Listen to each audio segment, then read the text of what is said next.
दोस्तों, stock market में तीन तरह के कैपिटल ग्रुप के हिसाब से तीन तरह के स्टॉक्स होते हैं। लार्ज कैप कंपनीज, बड़ी कंपनीज, मिड कैप और स्मॉल कैप। तो लार्ज कैप मतलब बड़े बनियान ट्री की तरह जो पहले से बड़े हो चुके हैं, वो मरेंगे नहीं, लेकिन उनके बढ़ने का रेट भी बहुत कम हो चुका है, तो वहां सबसे कम रिस्क, सबसे ज्यादा कम रिटर्न है। फिर मिड कैप झाड़ियों की तरह, बुशेस की तरह, जिसमें अभी वो इतनी बड़ी हो चुकी है कि उतना ज्यादा रिस्क नहीं बचा, लेकिन बढ़ने की गुंजाइश भी बाकी है।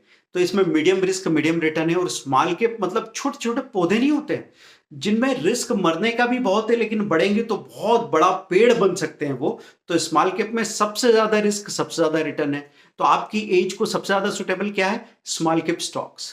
लेकिन स्मॉल कैप स्टॉक्स में आपको ढूंढने के लिए स्टडी करनी पड़ेगी।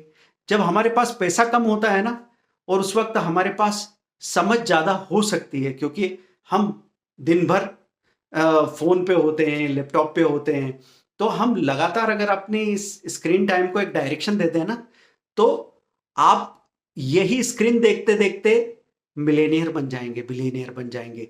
एक बार ट्रायल तो शुरू करो। और इसी आधार पे large cap, mid cap, small cap mutual funds भी होते हैं। जो म्यूचुअल फंड लार्ज कैप में पैसा लगाते हैं वो लार्ज कैप फंड्स होते हैं, फिर मिड कैप में लगाते हैं वो मिड कैप फंड्स होते हैं, स्मॉल कैप में लगाते हैं वो स्मॉल कैप फंड्स होते हैं।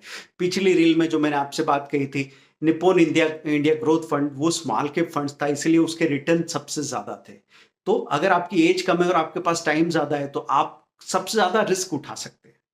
तो स्मॉल कैप कंपनीज और स्मॉल कैप म्यूचुअल फंड्स में पैसा लगा सकते हैं। तो उसमें 100 रुपए की एसआईपी भी कितना पैसा बना देगी, वो आपकी उम्मीद से बहुत ज्यादा होगा। अभी तो इंडिया का स्टॉक मार्केट में 8% लोग ही शामिल हुए हैं।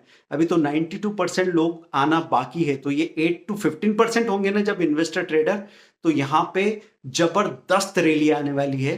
तो आपको जिंदगी में एक या दो रैली का फायदा मिलता है, और उसके लिए आप पहले से तैयार होने चाहिए। तो सीखना शुरू करो। बस आपका काम है समझते रहना, जितना समझ में आए। थक जाओ, रुक जाओ, फिर शुरू हो जाओ।